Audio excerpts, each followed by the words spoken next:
Hello and welcome to Suffragette City Radio. It's me, Sobering Maid. And me, DJ Lippy. It's been exciting at Make More Noise HQ since we last met. What have you been up to? What have we been up to? Yeah, well, we have been organising, we've been plotting. Is that what you can say when feminists do it? Plotting? Yeah, plotting over our cauldron. Yeah. And we have a date. We want you to save the date. We want you to save the 22nd of June for a disco. We have a resident DJ. DJ Lippy is actually a DJ. I am actually a DJ. It's not just my Twitter handle. It's my, it's not my job. It would be my job. But yeah, I can DJ. I could DJ. It's very modest of you. You're very good. I just was treated to a little spin of the decks, and it's going to be great. So save the date, 22nd of July for club night, ladies club night. DJ Lippy's going to be doing it. It's going to be a fundraiser for Make More Noise. What are we raising money for? Well, we are raising money for an even bigger event. So we want to put on a big radical talk event, and we have another date for you to save, which is the 27th of July.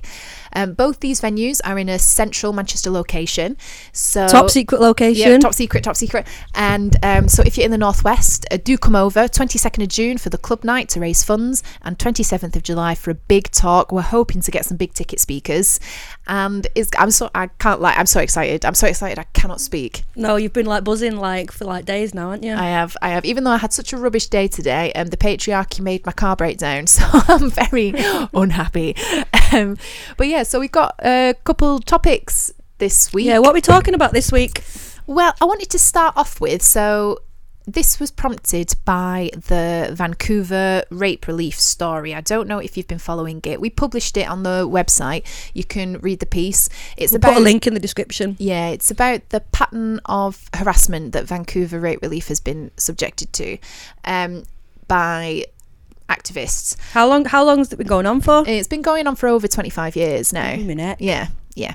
And I wanted to, and it just prompted me, this is in Vancouver in Canada, and it prompted me to do a bit of research into the history of refuges in the UK. So I've got some facts for you, some fun, good, empowering facts, and some not so fun, not so empowering facts. Yeah, it's a bit of a heavy subject, really, isn't it? Yeah, it is. So did you know that in the late 60s, so out of the late 60s, the women's movement, this kind of the wave of feminism that emerged then, prior to that point, it had been very much in the public sphere. People had said, well, what happens behind closed doors stays behind closed doors when talking about domestic violence and things like that, that it was a husband's business. Yeah, domestic dispute. Exactly. And then in the late 60s, the feminist movement that emerged then really tried to change this conversation, that it didn't have to stay behind closed doors. That they were essentially the first people to say, or trying to say publicly, that to a woman, it is not your fault if the husband hits you. And so they set up, these women set up the first women's refuge, which was opened in 1971 in Chiswick, London, by somebody called Erin Pizzey. Erin Pizzey. Yeah. Have you heard of Erin Pizzey? I think maybe.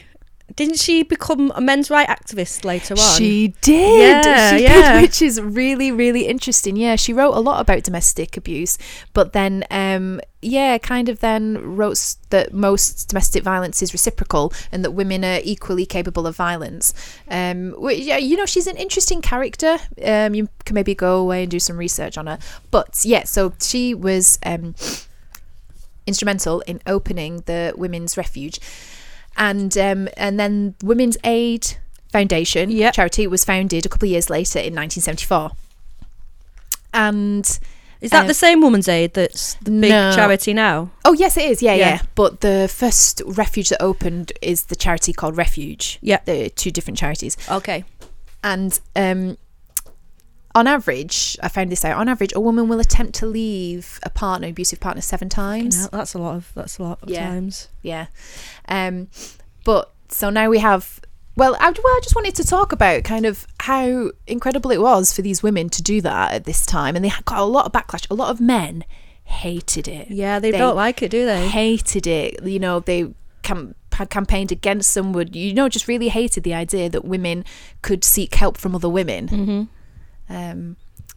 And I think there's sometimes, attitudes have largely changed. I was chatting to a lad who's a couple of years younger than me the other day, and he was seemed really shocked by the idea that refugees were hated, because it's just normal. Well, they were like a public good, isn't it? It's like hating an orphanage or something like that. He couldn't understand it. Like, why would you... What's your reasoning for it, you know? He couldn't understand it and had to say, well, let's start with a little thing called patriarchy and historical injustice towards women. But yeah, so both these charities are still going today, which is absolutely incredible. But so since 2011, the funding that Refuge has had has been slashed by, on average, about a third, which is... It's terrible, that. Yeah. That's because of austerity and stuff like that. Yeah, well, 2010 was the coalition government election, wasn't it? Yeah. And government proposals, I think they were proposed last year.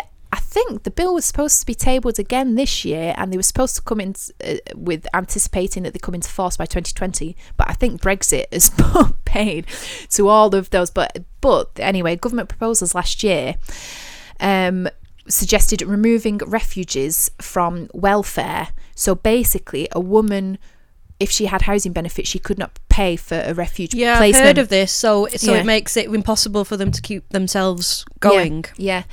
So women can't use their housing benefits to pay for a refuge place, so they've got to find that money from somewhere else, which is just going to be impossible. And am I right in thinking demand has risen over this period as well? It has, and refuges would rely on funding from housing benefit as well. So these women would use housing benefit to pay, and so the refugees were relying on that sort of payment as well. And in these government proposals, 4 out of 10, so Refuge said that 4 out of 10 of their refuges would have to close if these government proposal went ahead. And Women's Aid said that said as an evidentiary report that in the year 2016 to 17, 60% of their referrals were declined due to lack of space. But demand recently has... sorry, this is really depressing, but I think we should know about it, and you should write to your MP. Well, it's a huge thing, and it's a big taboo subject. People don't want to talk about it. I think it's one of the reasons they don't get the funding. It's like if you're raising money for like a children's charity or something like cancer, that's something that everybody can get behind. But if you mention battered women, it's like... You know, it's like an old people charity. It's something that people don't like to think about for whatever reason, so they can ignore the charities that are trying to do something about it. I think you're totally right that people don't want to think about it. People are surprised when you kind of come out with the stat that between 2 and 3 women a week are still killed by their partner in the UK, male partner. People are still surprised by that. They don't want to think about it. Well, I was thinking about this because I hear it and I've kind of got acclimatized, and I think, is it that much? I mean, you look at the male suicide statistics and like they're appalling. They're like something like 50 men a week kill themselves. So comparatively, comparative to that, it's what I think a lot of men's rights advocates will pull out the suicide stats.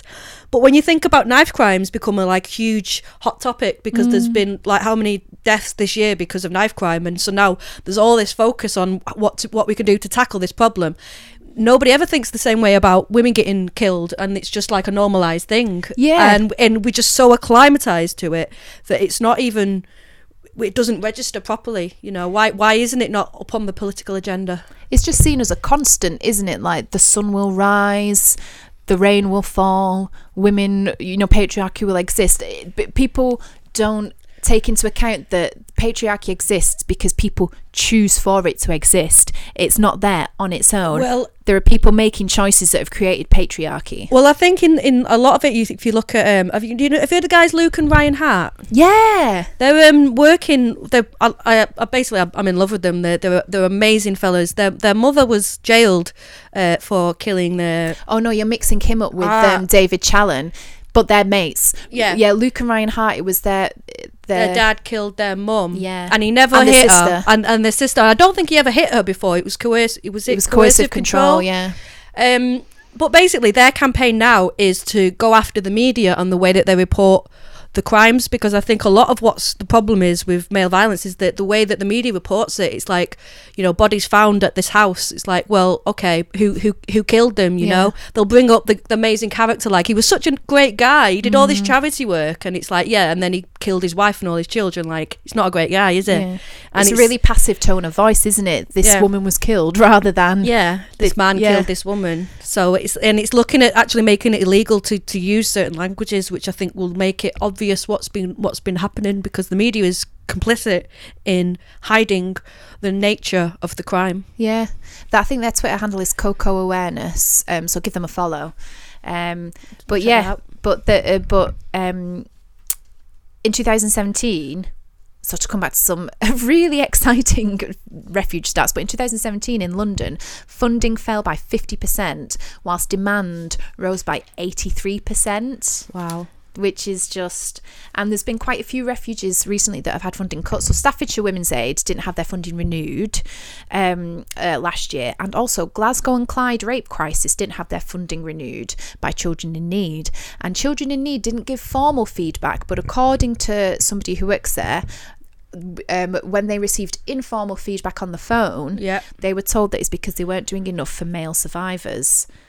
And I just found that really, like, there are some really great charities for male survivors in Glasgow, but because Glasgow and Clyde rape crisis was women and children focused, it's just, we're trying to be so inclusive that we're forgetting that sometimes specific groups do have specific needs. Well, inclusive shouldn't mean including everybody, because otherwise it's not a targeted need. I think the stats about the amount of women who are turned down for places, when you've got that situation, it just seems a little bit churlish to say, well, you're not being inclusive enough of these groups that I think need stuff doing for them. There's a need that's not being met at the moment, isn't there? Yeah, well, and I think that's what, I mean, I don't want to get too much into the Vancouver rape relief story now. You can read about it on the website, but that is one of the things that just really shocked me about that whole story. So I mean, it's been a pattern of targeted harassment for like 25 years, but recently the city did not renew their funding because they have a women only service,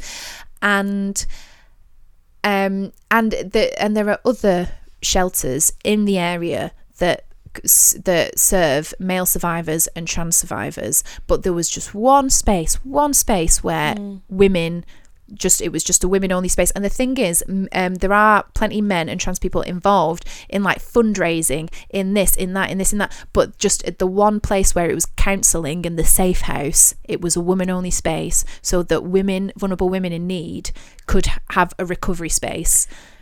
Yeah, well, I think if I was in that situation, I don't know if I'd want a guy there, and especially if something like a rape, you wouldn't want a male counsellor, even it wouldn't be personal to them. They could be the best person in the world. I don't think I'd feel comfortable with that, and it's not.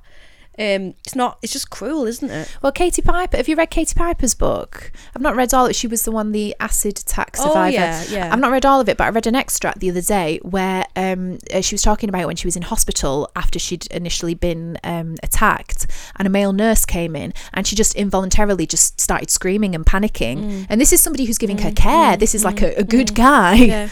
Hashtag good guy. Yeah. Trademark. But it was just an involuntary response after her trauma. She needed female nurses. Well, and I'm not going to tell any woman in that situation that they need to learn to be more inclusive. Yeah, I'm just not going to be on that team. Well, I think, do you know what I think a lot of it is?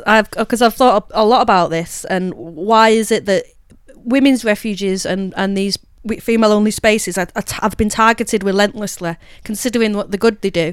And you know what I think it is? My thing is, it's radical feminism. That's the centre of radical feminism. Like churches, they go out and they recruit members by going to finding homeless people and people in need and help them and support them, and then through that way they come to the church. I think in a funny way, radical feminism doesn't have a church. It has women's shelters, and I think a lot of women come and get healed and supported through their like hour of need by these services, and a lot of it does rate. It's like consciousness raising, and then when they come out of that, they give back to the movement. And I think if we look at what is happening, the fact that these places are being targeted, it's a targeting on radical feminism and on feminism, really. It's taking away that power base that has been created to take something terrible and actually turn it into something positive and make women, helping women support other women.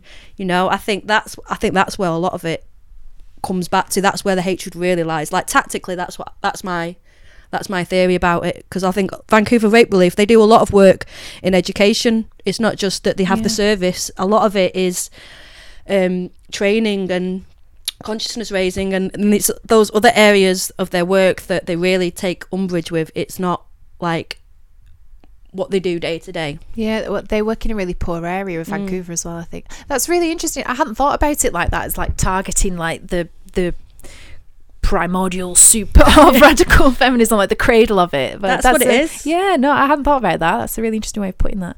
And the Freedom Programme, they're on Twitter as well. You can follow them. They run this great programme to help women just kind of just empower themselves, learn how to spot patterns of abusive behaviour and things like that. And they run a women only course as well, and they got a lot of hate for it too. And I found out recently, my mate, she years and years and years ago, she found herself where she needed to go to a refuge, and she was referred to the Freedom Programme, and it really helped her. And she's actually her and a partner, they've got these t-shirts. I got one. It's called A Guide to Great Women. It's a really great t-shirt. It's got 9 really cool women on it. I can't remember all of them, but it's like I think Sojourner Truth's on it, Malala's on it, Amelia Earhart's on it, Margaret Atwood's on it. It's just like a little cartoon thing of great women, and it's made from recycled materials, and every £5 from every t-shirt goes to Newcastle Women's Aid. Oh, cool. This wasn't intended to be an advert for that, but it's just a little plug.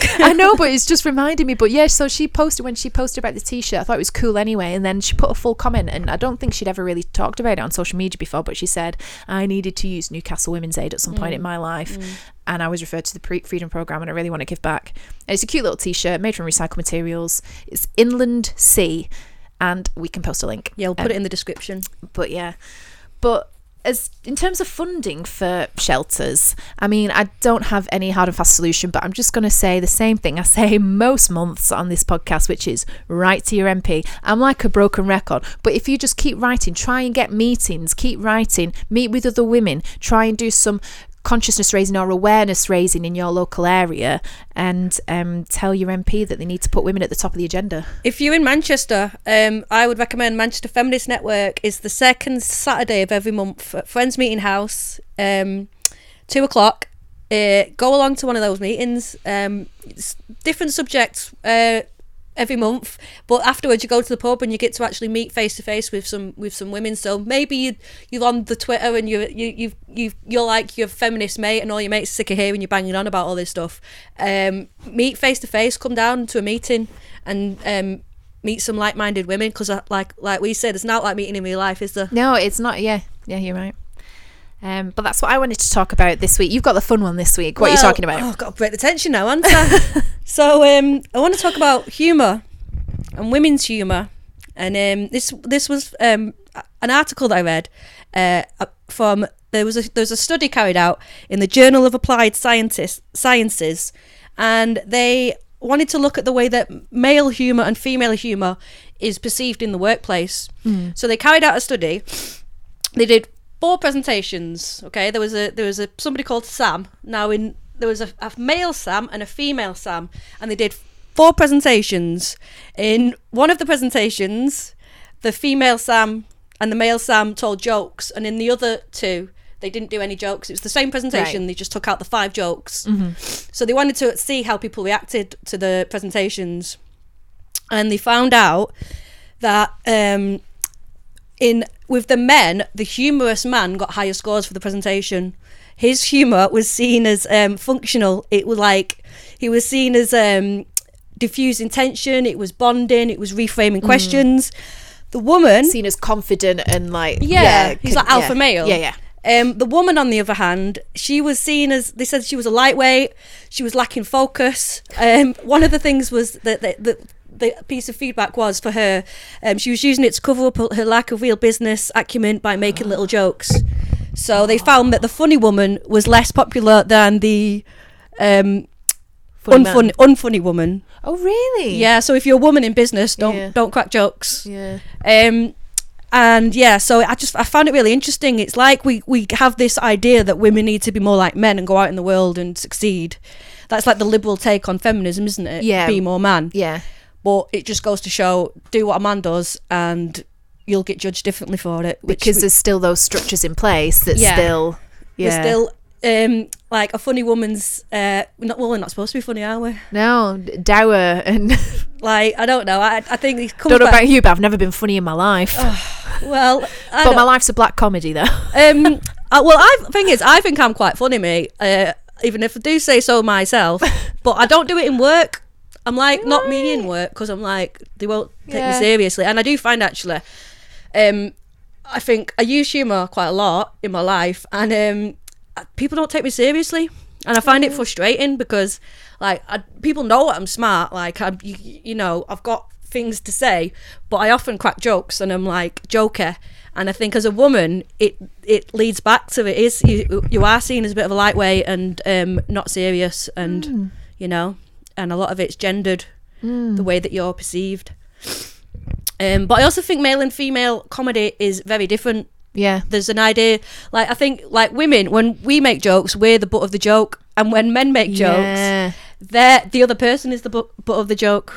And also like the way that women, like if you think about it, if I'm telling a story or like if a man tells a funny story, he gives you like this big tale and he just talks. But if I tell a funny story with my mates, like it's like collaborative, innit? Like you like almost do each other's punchlines. And you'll add bits onto it, and it's a totally different approach to humour. And I don't know, there's like the myth, was it Christopher Hitchens said that women aren't funny? Yeah, he did. Oh, he's such an asshole. Like, I'm sorry, like most of the women, like my best mates, are fucking hilarious. Like I don't know many funny men. I'm not being like sexist. Like I do know some funny men, but I'm like I'm noticing it because I'm like, oh, he's really funny. Yeah, like fall in love with you.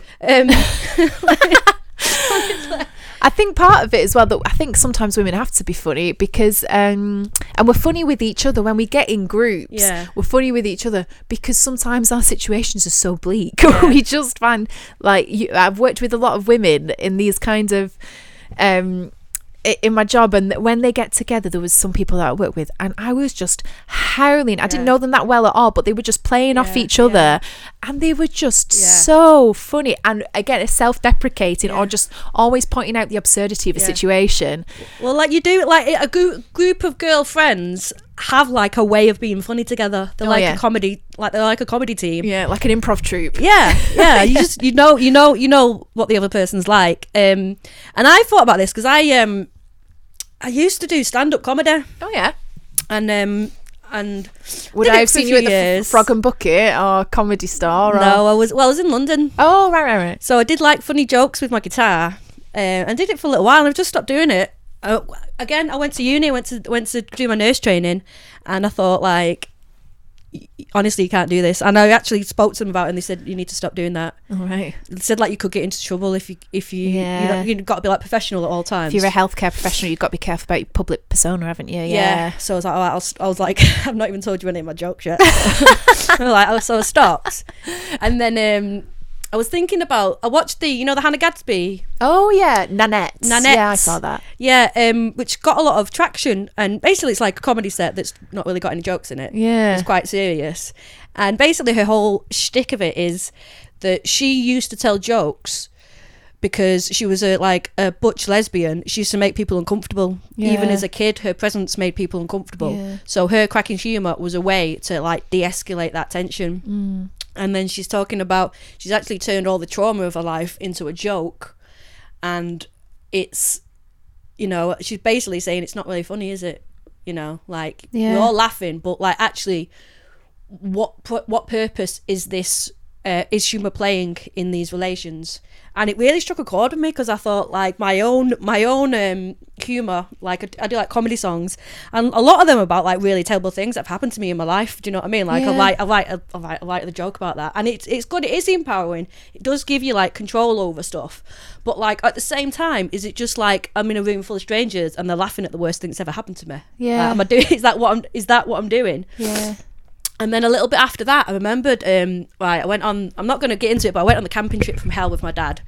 And we ended up in a tent in like the middle of this field with like thorns everywhere. Couldn't find a light. There was no food. Suddenly realised we had like one cold baked potato. One cold baked potato. Couldn't find a lamp. And my dad's getting stressed out. My dad's got a manic depression, and so he was like proper... I could just feel the tension escalating, and I was like, oh no, what was I going to do? And then I cracked a joke, can't remember what I said, but I started cracking jokes with him, and like suddenly he was laughing, and suddenly like all the tension was like gone. And it clicked on me then, like the reason why I use humour and the reason why I've developed a sense of humour is because when I was a kid, I used to have to diffuse the tension, like with my dad. When I was a kid, I couldn't get out of certain situations, and when you're a kid, you've not really got much. You've not got any other power going for you, really, have you? No, yeah. But kids can be funny, can't they? Oh God, kids are too funny. You know? And so, like, I reckon then it clicked in my head. I think I'd watched the net thing, and I was like, that's why I use humour. This is what I used to do when I was a kid. I must have done it all the time when I was a kid to, like, you know, release the tension. You can't go anywhere when you're a kid, can you? Like, no. You're kind of stuck where you are. So yeah, I think it's a way to de-escalate situations. So I think, and I'm sure it's the same for men as well. I don't know if this is like a gendered thing, but just reflecting on my own humour and the way that I've used it and its purpose. Yeah. So it's sort of good and bad, really, isn't it? Well, I sent that article to my mate, who is a legit comedian. She's called Kate McCabe. She operates in Manchester. She operates like she's some sort of agent or something. She works in Manchester and countrywide, and you should book her for stuff because she's really great. She's done a bit of radio. Put a link in the description. Yeah, I will. Kate McCabe, follow her on Twitter. She's hilarious. You love your little plugs, don't you? I do. Well, I want to help out my mates, don't I?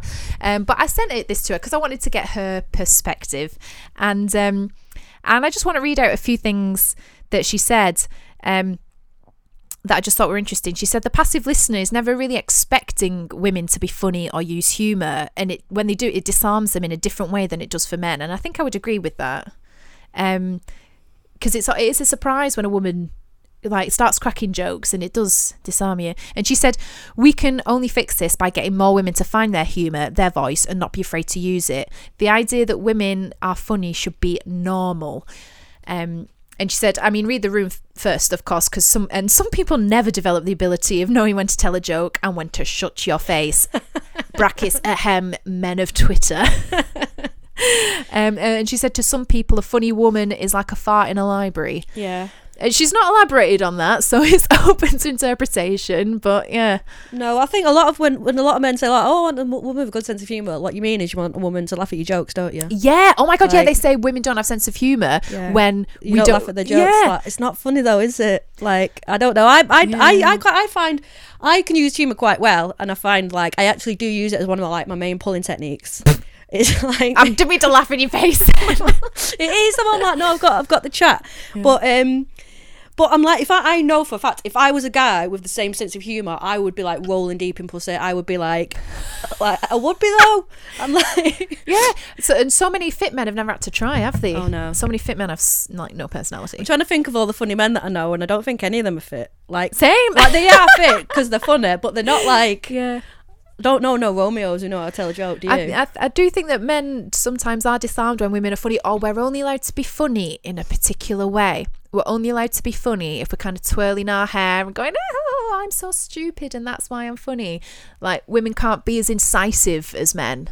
Yeah, but I don't know, I've used, okay, this is funny, like, so I had techniques for getting sexually harassed. So I thought you were going to say for getting techniques for like getting sex. I was going to pick up my pen and notepaper. Please help me. It's been so long since I've been held. Right.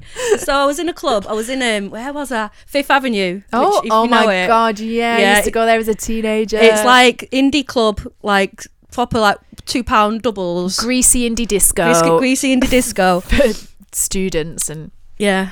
Where you go when you want to get held. So I was. I was at the bar or something, and this guy grabbed my ass, and he was with his mates, and I just turned around and looked at him and I went, has that ever worked? And his mates laughed at him, and I was like, that's how you deal with sexual assault. Like, turned it around on him, do you know what I mean? Like, made that person the object of the of the power play. Yeah. So you can use it, if you use it correctly, you can like twist situations around. Yeah. And sort of win.